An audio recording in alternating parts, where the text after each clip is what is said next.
The Mannin Line with Andy Wint.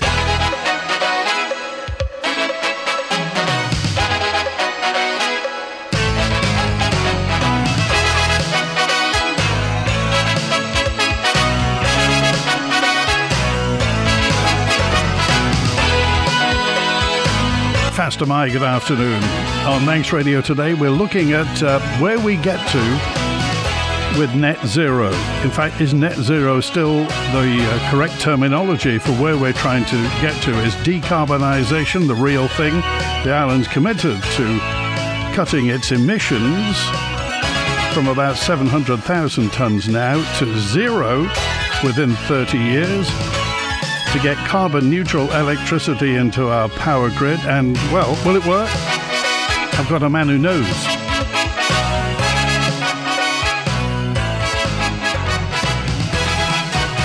So it's Faster My. Good afternoon, Dave Quirk. Hi, Dave. Faster My, hi. Well, you are now. Hang on a minute. Which terminology do I use? Are you Energy Transition Advisor at the Danish Offshore Technology Centre, Research Director of the Manx Geological Survey, or Chairman of the Energy and Sustainability Centre? Well, I'm all three, but yes, my salary comes from Danish Denmark's Technical University, so DTU. Yeah. So what took you from Ballacameen and St Ninians to Denmark?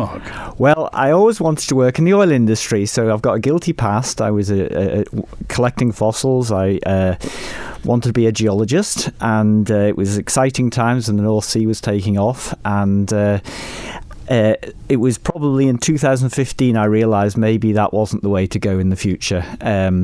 So I'd done a lot of exploration for gas, actually, in the southern North Sea and the Irish Sea, worked around the world, but really COP21 made me realise I was probably on the wrong path, and so I talked to my wife, and we decided I wouldn't take a salary for a few years and retrain myself, and ended up working at DTU now as a energy transition advisor. Sounds like a road to Damascus. It sounds like, something happened somewhere, Dave. What happened? It was. I think it was the realisation. I was slow, I guess, that really the way that carbon emissions in particular are rising, it really is having a major effect on the climate, and we're looking at the future of our children. So, and I'm a geologist. When there weren't ice caps in the world, and the sea level was 70 metres higher than it currently is. So you do want ice caps, and the way things are going, both in the Arctic and the Antarctic, things are not looking good when it comes to melting ice.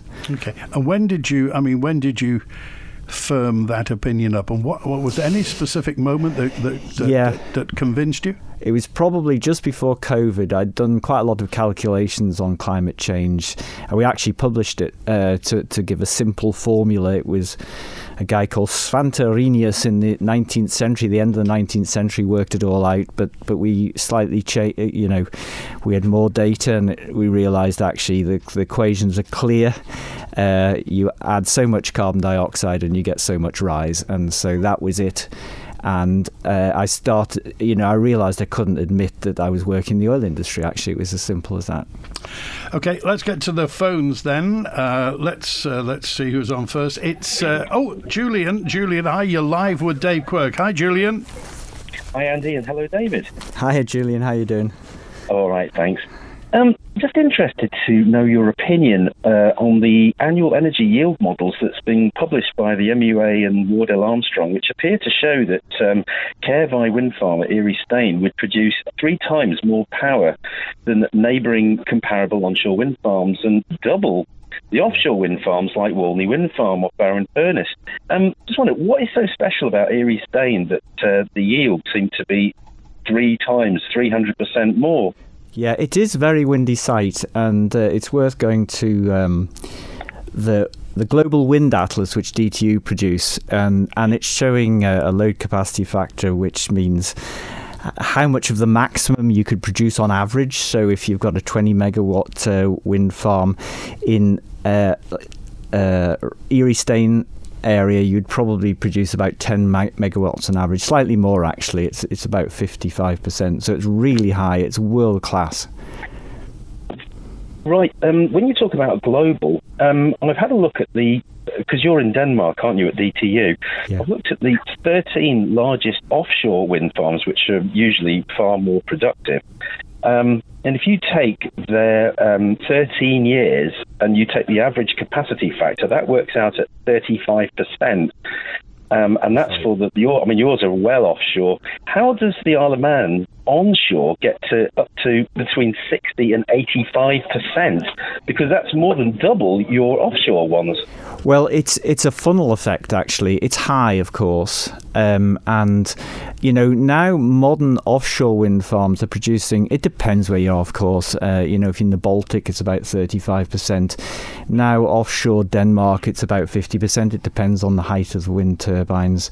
It's just, onshore the Isle of Man is actually slightly better than offshore Denmark. And it's worth going to the Global Atlas. You'll see where the reds and the greens are in terms of high production. Just to finish, I noticed that the UK government, amongst other governments, use a derating factor where the calculation takes into account things like balancing with the wind going on and off for intermittency, and that is 0.43 times whatever the net output of the turbines are, I suppose, at the terminals. Has that 0.43 calculation been applied to the Isle of Man calculations? Because if you apply 0.43 to their 60 to 85%, it all comes normal and starts to look like the onshore wind farms in Wales and Ireland and Scotland. Has that been done? Yeah, it's a very good point, actually. There's 2 points. One is it's not a large wind farm that's being proposed. So actually it never really gets above the base load, the sort of the constant that the Isle of Man needs. So you're never going to have to switch it off as such, which is the curtailment. But if you were going to gear up, which, the Isle of Man could be self-sufficient in renewable energy, then you need storage. And we're used to storing food. You put your potatoes in the dark and you make blackberry jam and you freeze your runner beans. So what you need to do is store surplus energy, and there are various ways of doing that. The Isle of Man has various options. So that's where you avoid having to curtail. You store it and then you use it when you need it. If that's the case, at the moment, the measurements that I think your models are working on have only been running about 6 months, whereas it's customary 5 to 6 years. Because I think Scotland, even Borrowdale, had 19% in 1 year and 34% in another year. So do you not think it's being a little bit over-optimistic? It's certainly variable, yeah. Climate change will make a difference as well, although we haven't seen an effect with the wind yet. Of course, I haven't done the modelling that you're talking about. We're working on simulations for the whole energy system in the Isle of Man, not a specific site.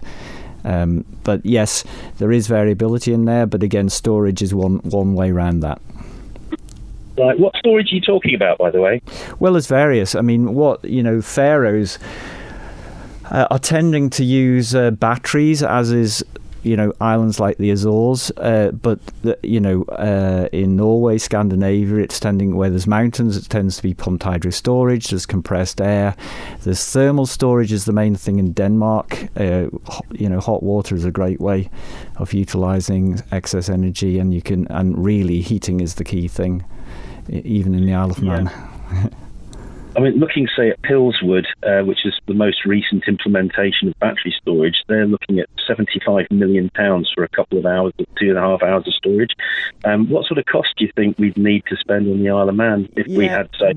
It depends how much batteries. You don't want to overdo the batteries because they are expensive. You're typically looking for an hour or 2 hours of storage, which might be 20 million in the Isle of Man. And you would probably then, with the Isle of Man with its topography and water, you'd probably be looking at pumped hydro storage. But the main way of doing that is underground nowadays, so you wouldn't actually see a reservoir. Right. And what would be the cost of pumped hydro storage, do you think? It's a lot less. It works out. I've got some numbers here. It's about a penny a kilowatt hour. Actually, it's really quite low. It's surprising. Than the land usage. I mean, I know Solby Reservoir is 1% of our electrical need. It's 1.3 100p per kilowatt hour. If the cost, they're tending to be an 80-year investment, but that's bearing the cost over 15 to 20 years. What sort of land usage would you be needing for that, by the way? Well, if you're doing it underground, none. Okay, final word, Julian. Just be interested. I'm not quite satisfied as to how Erie Stain is being sort of touted at 3 times more than our neighbours. I'd just be very interested if it's just a cherry picking of a few winter months. I mean, you can do that with any wind farm, but if you take it out over a year, if we've got, say, 2 or 3 weeks of no wind whatsoever, which we quite often have in the middle of the high pressure, it's worth that would make a very different reflection on what the Okay, yield all right. would be. Julian, we'll leave it there because your signal's blowing here, there and everywhere. It's like it's in a wind farm. So, Dave Quirk, why is Erie Stain world class?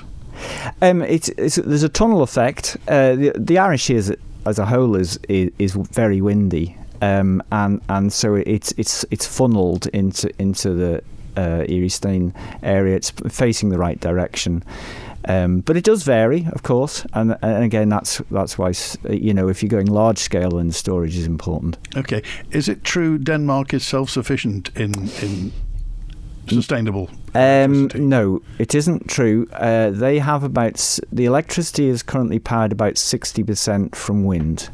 Then they have solar, they have biomass, and the biomass is actually biogas that comes from. There's a large number of animals from farming in Denmark.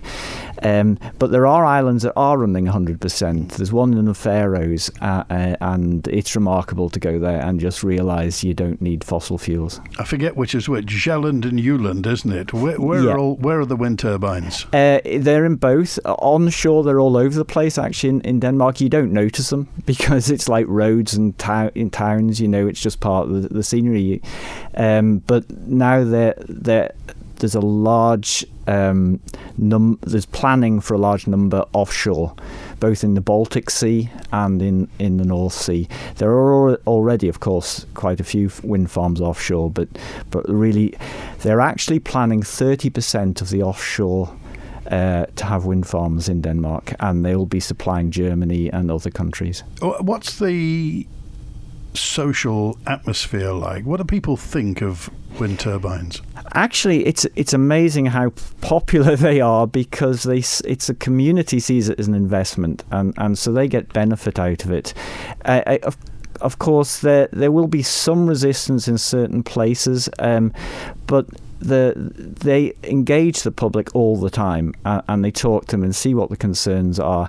And again, if you're getting benefit out of that, cheaper electricity would be one example. Then actually, and there's sort of a pride in that. You're seeing Denmark heading towards being a clean nation. In fact, they started the wind industry off, funnily enough. Hence Ørsted. Yes, although they used to be an oil and gas company, funnily enough, but. It was the second oil crisis. It's a little like the crisis we had with gas. Denmark didn't want to be beholden to oil and gas anymore. Right. So does it have any natural resources? It does. It has wind. Denmark, yes, it's wind. Yes, it's got a lot of oil and gas, right. Funnily enough. And in fact, they started investing in wind just as the major oil and gas fields were being developed. And it's having a variety of sources. Having alternatives is a key thing now. Security. Security. It's security. It also means you're not beholden to one price. Jersey's got a problem because they depend on nuclear power from France, and the price of that is going up. You want to have alternatives, essentially. How much is electricity per kilowatt hour in Denmark? In Denmark, well, it depends where you are. It's a market system, but it's slightly less. I mean, Bornholm is an island the same size as the Isle of Man. And again, you can play the game well if you have your own storage, but I've just got the numbers here. Bornholm, it's 22p a kilowatt hour, so a little less than us. Okay, so we're paying roughly 29p per kilowatt. 28 or 29. In terms of the politics in Denmark, it's proportional representation, I take it, is it? It is, yes. Okay. So when did the political consensus settle for this? Yeah, well, it's a Viking nation, and what you do is hear everybody's opinion. And that's, I would say, probably the most important thing. And really, it started slowly. And they have these Viking-style meetings every year where the politicians talk to the locals. And they will hear the concerns. And therefore, there is a farming community there. And therefore, there has been a decision to go more offshore because the value of the land is, flat land has value as agricultural land. Yeah. And so therefore, they've tended to use mostly wasteland for the wind turbines, but now it's going increasingly offshore. But the Faroes is an interesting place as well. They have... since 2014, they had complete engagement with the community and decided they were going to be, by 2030, carbon neutral with electricity. And where did the Faroes get their electricity from before that? Well, it's from diesel or heavy fuel oil. And that's why they're investing like mad in renewables, because every time they invest, they save money. Okay. The less they import, the more money they save. Just explain to me then, you mentioned hot water storage. How does that work? Well, of course, in the old days, when you had power plants like Pulrose, you get surplus hot water. And so many Danish towns have what's called district heating, which is hot water that's taken around the towns. And of course, when you're switching off the thermal power stations because you've got renewables, then you need to find the heat from somewhere else, because that's what we depend on. We don't have central heating as you have in the Isle of Man. So there's two sources then. You can use, of course, wind energy to produce heat because it produces electricity, and you can store that hot water maybe 2 or 3 meters below the ground, and they use that then in the winter. They use solar power a lot, so they heat up water, again store it in the ground. And the other source when then you say store it in the ground, where? So what they do is they build, it's called pit thermal storage. They make a pit, and then they cover the pit with soil. Obviously it's impermeable. They cover the pit with soil, and you're talking about hundreds of thousands of cubic meters of water. They heat the water up, and it's slightly stratified, so it's hotter at the top and colder at the bottom, so they can actually use it for cooling as well. And then they just pump the hot water around. So you're using wind and solar to make the water hot, and then you've got central heating. Does that affect the ground at all? No, it's sort of... the temperature goes out for a few meters, and then it sort of stabilizes with heat.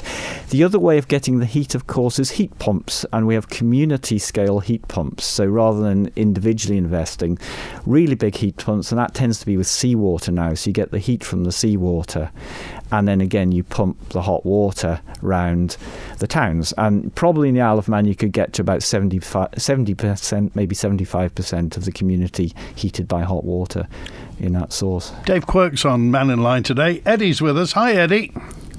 How you doing, Andy, and your guest? Hello, Eddie. Hiya. Can I first point something out that really bugs me? You mentioned that you work commercially for 2 companies, and also you're for the University of Denmark, is it? I don't work for any commercial companies, no. We've got 2 charities on the Isle of Man. Manx Geological Survey and the Energy and Sustainability Centre. Right.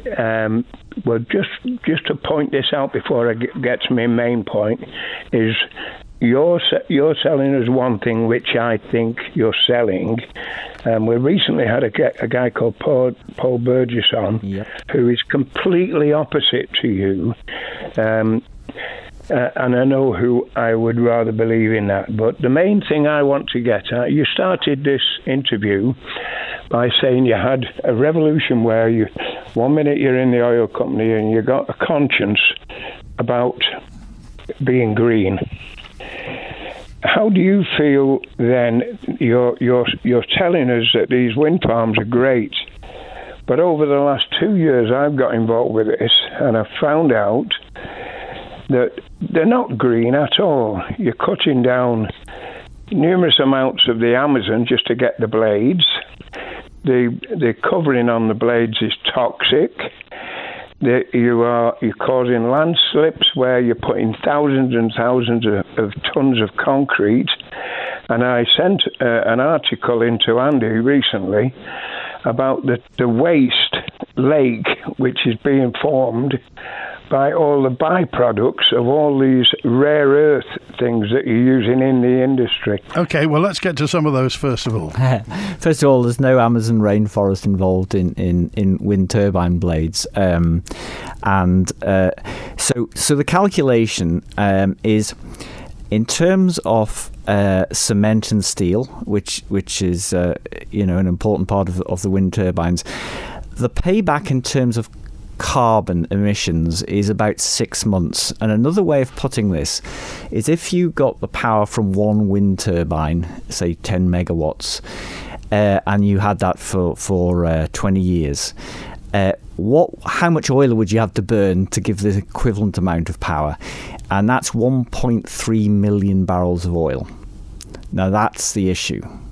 You cannot continue to burn that amount of oil because the temperature is rising and it's having effects on acidifying the sea. That's what we can't do anymore.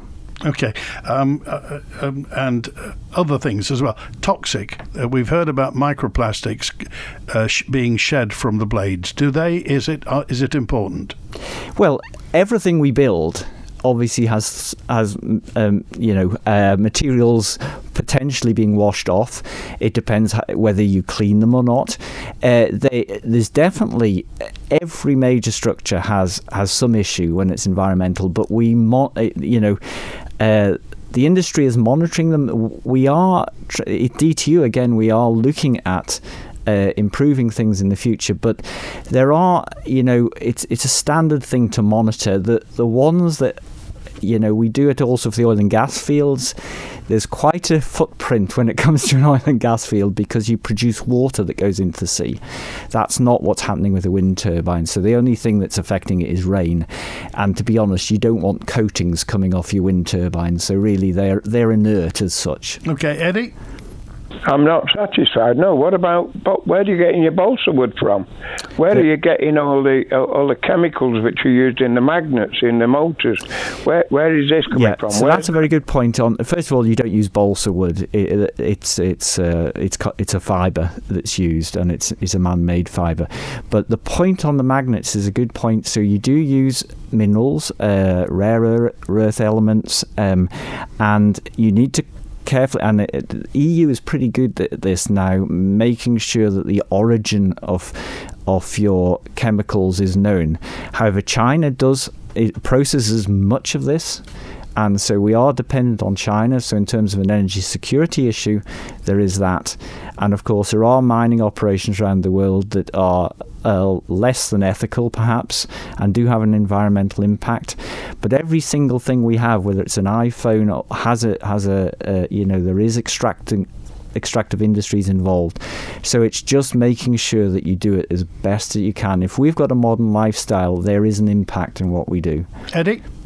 Yeah, I've seen the lake. You've seen the lake, Andy. Another point is you mentioned about you're going to supply Germany. Germany is actually turning their back on you now. They are mining left, right and centre, drilling for oil, a lot, gas, everything. They're turning the back on wind. So how come you're saying, Germany, we're going to supply them? What Germany doesn't have is much of the North Sea, so they don't actually have. They've one oil field, and they're not drilling for new ones. So there's an agreement between Denmark and Germany, and this is particularly to supply hydrogen, which is again a way of storing surplus power from wind, is using an electrolyzer, converting it to hydrogen, and that's how they're looking to power their industries in Germany, and also chemicals. It's a way of creating even liquid fuels. Okay, final word, Eddie. Bring back Paul Burgess. Right, okay. We'll agree to disagree then. Let's go to Andrew, who's with us now. Andrew, you're live with Dave Quirk. Hi, Dave. Hello, Andrew. Dave, the Isle of Man government have got a target of 2030 decarbonising the electricity supply. They've got one interconnector, 65 megawatt, I think, and the proposal is to build the second interconnector. I think a year ago they were talking about 2028, but I don't know how realistic that target is now. And we're seeing around us, around the world, renewables being installed at record levels in 2023 that's going to be superseded by 2024, and the fall in price in solar, wind, batteries. No doubt you're all familiar with this. Now, do you think there's a point where we're going to see the renewable revolution that we're in the midst of now superseding the target for a second interconnector, so that the Isle of Man will be installing solar, batteries, or other forms of storage and wind turbines to make it self-sufficient by the 2030 target? Or do you think the interconnector will happen? Well, the interconnectors around the world are expensive. There's an awful lot of copper in them. And back to, I guess, Eddie's point on mining, you might want to cut down on the copper use, but it is expensive, and there's long order lists. The Isle of Man. So the modelling we do, the simulations, you can show that it is certainly possible for the Isle of Man to be completely self-sufficient, autonomous in terms of providing its own power, but it would be quite a significant amount of storage. The advantage of having an interconnector is actually selling power. Rather, it does give you security as well for importing, but as we know, importing energy is perhaps not the most secure way. You can't depend on that, let's put it that way. So it is a good way of selling surplus power. So I would say in the medium term, we probably would need a new interconnector. The 65 megawatt one we have is will reach the end of its life, but it's not essential, if that's your question. Well, that sounds very positive, yeah. I think, is it 2040, the timeline for the existing interconnector? I think it might be a little earlier than that. But, of course, around the world, interconnectors do go down. They do fail. So you do need alternatives on the Isle of Man, even if you're going to rely on a new interconnector in the future. You do need to have plenty of alternatives, in case it goes down. We know they are now security targets. We've seen the pipeline in the Baltic. Norway's very worried about its islands and its connection to the mainland. So you do need to be self-sufficient as well. Okay. All right. Thanks, Andrew. Thanks, Andy. Bye. Good to hear from you. And David. Hi, David. You're live with Dave. Hi, David. David, this is David Quirk. This is the original Quirk. I haven't met you. One day I must meet you, because you're the one that's a professor. I never went to university, but I'm convinced with you. Can I say today, you capped me off a little bit to say we need a mix of renewables around the island. And I don't want to lead you into anything, but I just wanted to say was we have public buildings which, when they get planning or they build new buildings there, they're not including PV panels on with storage or whatever back to the network. And I run on my house years ago. I'm a plumber by trade. I don't do it anymore now. But I put evacuation tubes on for hot water. Yeah. And I save myself must be 3 fills of oil a year, even when it's not sunny. And why isn't the government, and at Birmingham School, I'm just going to say this and I'll leave you, is we have slinkets done there for groundwater pickup for the low temperature for the heating. Why didn't they put panels on the roof? Yeah. Yeah, I think you've got a very good point, and I should point out I'm not a professor. I do have a PhD, but I had to get that to get a job. So that was, I think plumbers are worth a lot more than academics in many respects. I've got a new knee now, but if I could bend up, I can make it. Yeah. So what's the take up like in Denmark then? Does the government put solar panels on, PV panels on roofs? How much are they into it? Well, In some respects, you don't need to, because they have renewable energies at scale.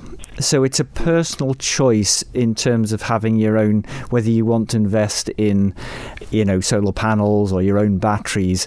It does save you money because you can get power when it's cheap during the night. But you have to have the money to save it. So this is the issue. I think, the better off in society definitely should be investing in this sort of thing. We call it off-grid or behind the meter. But the majority don't have that option, and so I think it's. But your point, David, about solar panels on government buildings, I think that is the plan. It's just maybe a little slow at taking off. Okay, thanks. Oh, you need to poke them. And listen, I'll go now, but it's great to hear you. Sometime have a presentation somewhere, and if you're ever near Onken Football Club, have a look at our panels. Okay, mate? Thanks Will for that. do, thanks. Good to hear from you. Here's a note in from Dick, who just said, could you ask, BC Hydro, British Columbia Hydro, are supplying 5 million people in Vancouver with electricity at 8p a kilowatt hour. Hydro is a third the cost of wind power, as we've got rivers, glens, sea tides giving us unutilised energy 24 hours a day. As hydro is so cheap and successful, well, of course, in Canada, certainly in Toronto, around Montreal, it's very cheap there. Why don't we we've got a big mountain, why can't we hollow out Snae Fell and stick something there? Absolutely. Hydro is very cheap, and of course Norway depends on it. In fact, the UK now depends on it because they built an interconnector from the UK to Norway. So the Norwegians are now paying UK electricity prices because it's an open market. Of course, Norway has an awful lot of land and mountains, of course. Climate change has meant there's some of those reservoirs have gone a little dry during the summer. So your point, Andy, I think about underground is the key thing, and I think really the value in hydro is the storage part. You pump water up when you've got surplus from other sources, whether it's solar or wind, and then you allow that to come back down through turbines when there's a deficit, when there isn't enough wind or solar. So I think on the scale, we looked at the Isle of Man to see whether there was room for a few more reservoirs to just run the island on hydro, and it's tough. You would need quite a few extra reservoirs if you let the water run away. If you pump it back again, then it's a much smaller scale operation. Okay, we're live with Dave Quirk today. If you want to get in touch, text, email, call, and WhatsApp. We're on till 1. Mannin Line.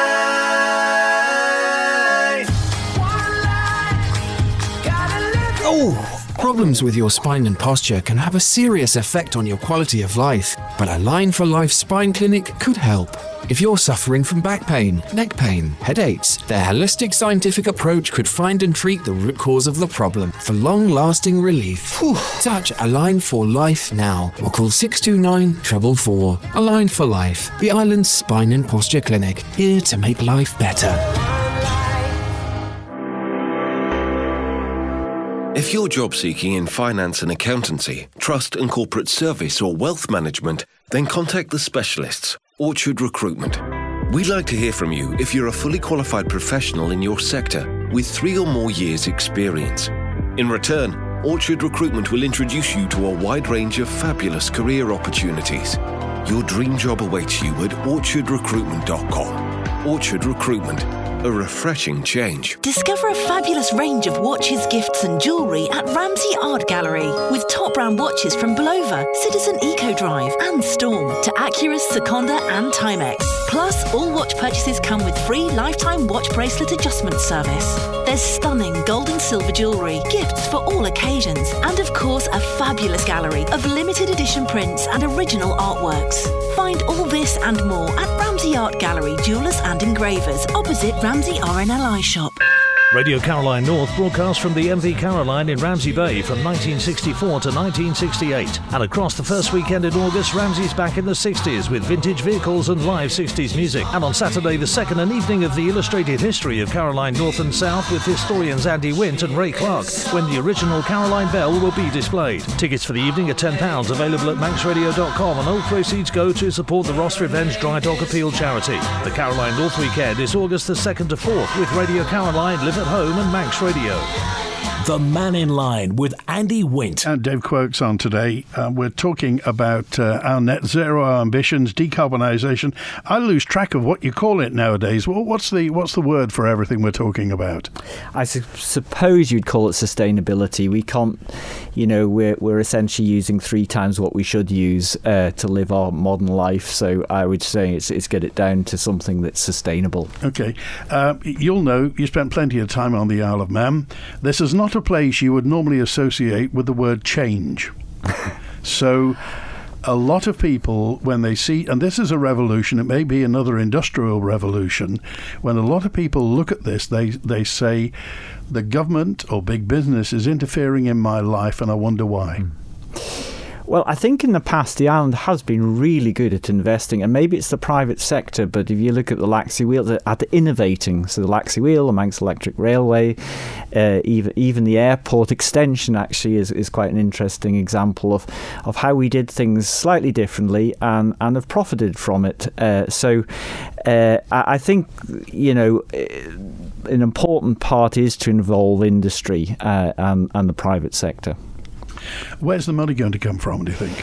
Well, if you involve the private sector and industry, then what you do is you don't pay the investment yourself, you pay for the service. And so, when we buy vegetables in the shop, we're not paying for the field where the vegetables were grown. And so I think, that the Erie Stain development is a government investment, but I think in the medium term, at least, it has to be funded by industry. Okay. Do you think that? Do you know anything about the financial model for Erie Stain? Does it work? Does it add up? It's definitely. As I say, when we did the calculations, MUA, we've got very similar numbers actually. I say we do this independently, but it was onshore wind would cost about 3p a kilowatt hour, and I think I've heard 2.5 to 4 was quoted by MUA, so it's very similar numbers.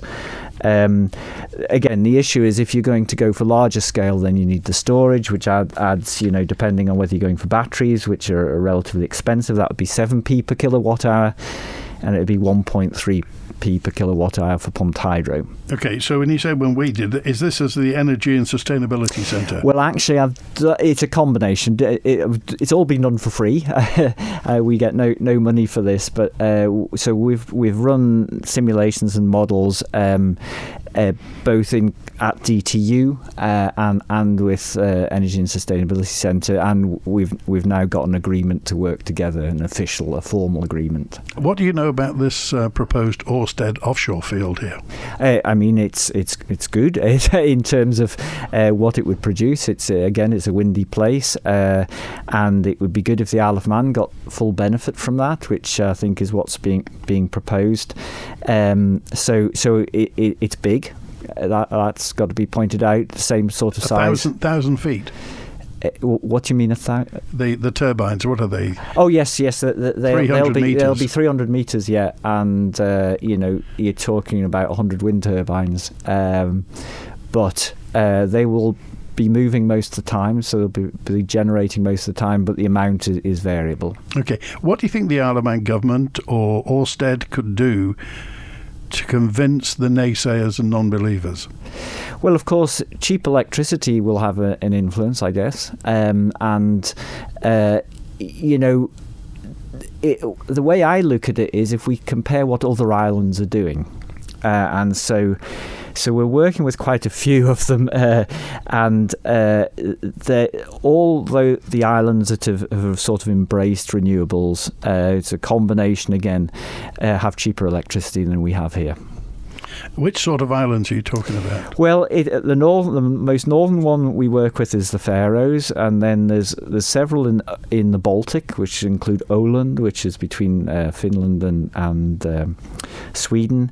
Then there's the Scottish Islands. Then the Azores. We've got a good relationship. We're working a lot with them. We've sort of started with Jersey and perhaps Guernsey, and then there's Madeira and the Canary Islands. So and they're all we're all sort of collaborating for free at the moment. Okay, our feathered friends don't fare well with wind turbines sometimes.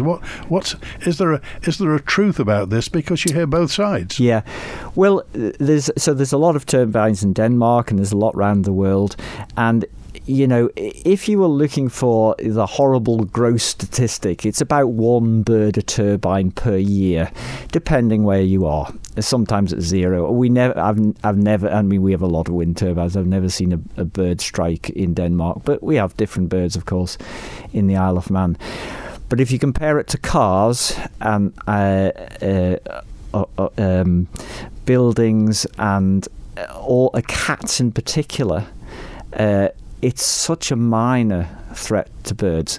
However, of course, if you've got a rare bird that doesn't avoid a large moving blade, then there's an issue. But on the whole, birds are pretty good at not flying into wind turbines. Bats are, again, it's a concern, but they use seismic echo sounding, and they'll see those in most cases. And so,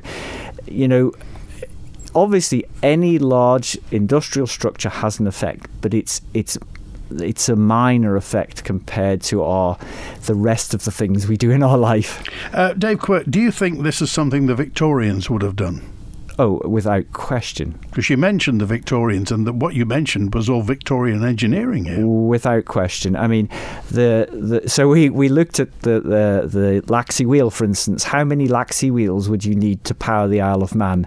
It's a large number. It's 1,500. That would do everything. That would do heat, and it would do our transport as well, if we went with hydrogen fuel cells or battery vehicles. But that's not the efficient way to do it now. A modern turbine is very, very efficient. But again, having enough reservoirs to do that is almost an impossible feat. So wind and sun is the way to do it, and then use water to store the power. Lots of questions coming in. We'll try and get to them before 1 today on Mannin Line. At NFU Mutual in Douglas, we believe the best way to look after our customers is to be based close to them. And so, with an office at Key House on South Quay, our great service is always close to home. If you need car, home or business insurance, call in to see us at NFU Mutual for a friendly face-to-face chat.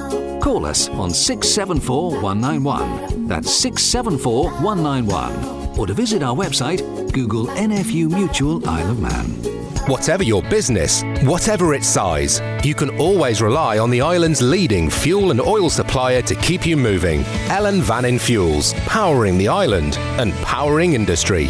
Call us on 844 000. I began to struggle with the stairs, but I didn't want to leave our family home. So my daughter told me about Acorn Stair Lifts and their new showroom in Douglas. I was able to try the stair lifts and find the right one for me and the home I love. They were so friendly. The whole process was hassle-free, and they offered the whole package from installation to servicing. Choose the island's first choice for stair lifts. Acorn Stair Lifts, South Quay, Douglas. Call Acorn Stair Lifts now on 672 414 or call into our Douglas showroom. The extended Ramsey Garden Centre is deceptively large. You'll find a warm welcome and everything from bedding and perennials, fruit and vegetables to lighting, garden ornaments, bird baths, bird tables and indoor and outdoor pots. Come and browse at Ramsey Garden Centre. Tonight here on Manx Radio at the brand new time of 5:30, join Kiri Kermode and myself, Simon Clark, for the new series of Countryside. I popped into the Southern District Agricultural Showfield to see how preparations were coming along, and there's still time to get arts and crafts entries in. I was invited to have a look around the brand new cattery facility that's about to open at the MSPCA in Foxdale, and also I popped along to Polson Park to check in on the Tough Mucker Junior Manx X Games.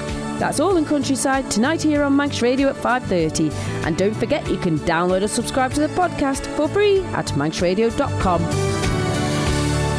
The Mannin Line with Andy Wint. And Dave Quirk's with us. In Northern Ireland, says Dewan, just across, they've got this experimental tidal generator and they're building a new gas power station, and they're boring for geothermal in the north coast.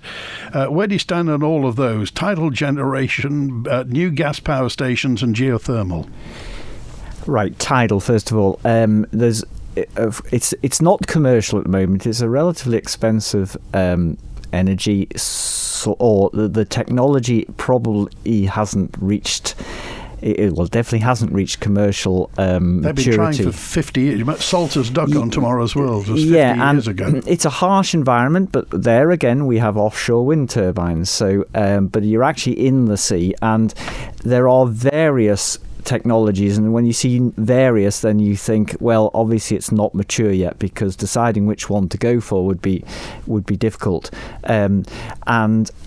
But they've got a fairly good one in the Faroes, working quite well. It's deeper water than you would need in the than you could use in the Isle of Man, but it's about 3 times the price of their diesel power, so it's about 5 times the price of their wind power. So they're investing in it. I suppose they're seeing it as an experiment. Okay, this new gas power station, which leads me on to Crogga Gas and the field here. Yeah, well, the issue, so there isn't actually a gas field being discovered. It was officially a dry well. They drilled through. The normal target didn't find gas. They're looking on seismic data. You're looking for an upturned bowl, essentially, something that can hold gas, stop it from reaching the seabed. But they had a commitment to drill deeper. That's normally what the UK government does, is they drill down to the Carboniferous, which is actually where the coal is that produces the gas. Now, when they got through some salt, they got into some rocks that look a little bit like the Peel sandstone, and there was a slight indication of gas there. Now, whenever you drill through salt, you'll always find an indication of gas beneath. So what we used to do in the southern North Sea, and you do in the East Irish Sea, the first thing you try and do is try and produce the gas, bring it to surface. And that's expensive, but you set everything up to do that. Now, they tried because it's expensive, and they could not get gas to surface. So it's what you call a dry well. It's a failed well. So you think Crogga Gas will never happen, could never happen? There's a very small chance you would find gas somewhere else. You would need a lot of data, but it would be, any economic analysis you do on it's not economic. It's just too small.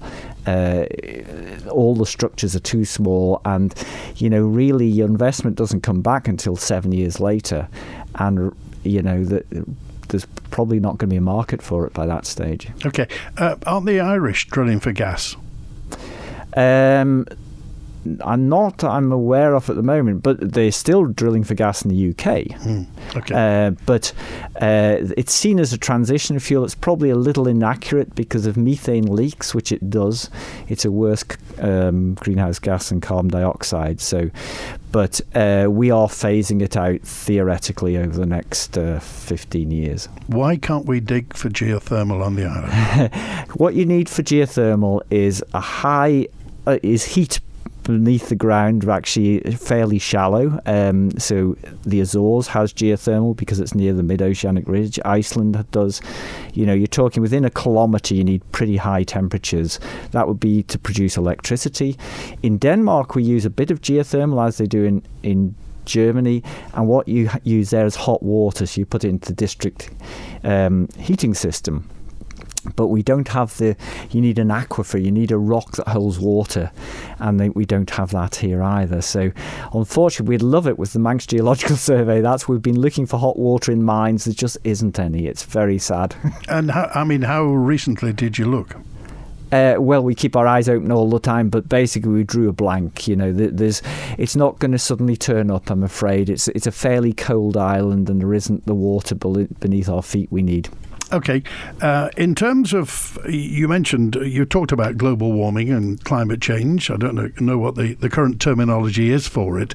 How certain are you of climate change and global warming? Well, there's no question we're on a fairly severe climate change path since the 50s, actually, really when our use of fossil fuels really took off. You can plot, and we've got it on our website, we've published quite a lot on this, simplifying it rather from the complex models. You can see a direct correlation between carbon emissions and rising temperatures, and there's many other things like acidifying seas. It's not a good story. Okay, and what is the most pressing concern for climate change? Is it the Greenland ice sheet? What is it? Is it the I would poles? say, I'd say Antarctic ice sheet and the permafrost melting, because that will produce methane and it'll become a worse effect. So it's both Arctic side and the Antarctic side. Okay, well, the three organisations you're part of, you've got some website addresses. What's the Energy and Sustainability Centre's website? So that's energysustainabilitycentre.im. Okay, and the Manx Geological Survey is? It's just manxgeology.com. Okay, and the Danish Offshore Technology Centre? Is dtuoffshore.dk. What do poor people do, Dave Quirk? You mentioned about the rich can cope with this. What do people who are on the breadline do with this? I think it's the government's responsibility. As I say, with people on the breadline in Denmark get their hot water at a low price, and so you stay warm during the winter, and you make sure people don't fall through the gap. So I think there has to be, the infrastructure is an important part. We don't really have the electricity grid we need here, and we certainly don't have a good way of keeping ourselves warm and dry, and that's what's in the future, we hope. You mentioned, I was going to come to that, somebody's raised that, Clive raised that. Electricity grid is woefully out of date. Mm-hmm. How are we going to, and who's going to pay for virtually a new power grid for the Isle of Man? So that's where the investment is needed, and you can stage that, of course. I would say that when for future wind farms and solar parks, that's where industry funds that. But it's a proper investment, though. It's like investing in your house. If you're going to, we need cabling. It's both to transmit the electricity and to distribute it at home. Okay. I'm going back to Denmark now. So is there any pushback at all from the Danish population? Any pressure groups against it? Not...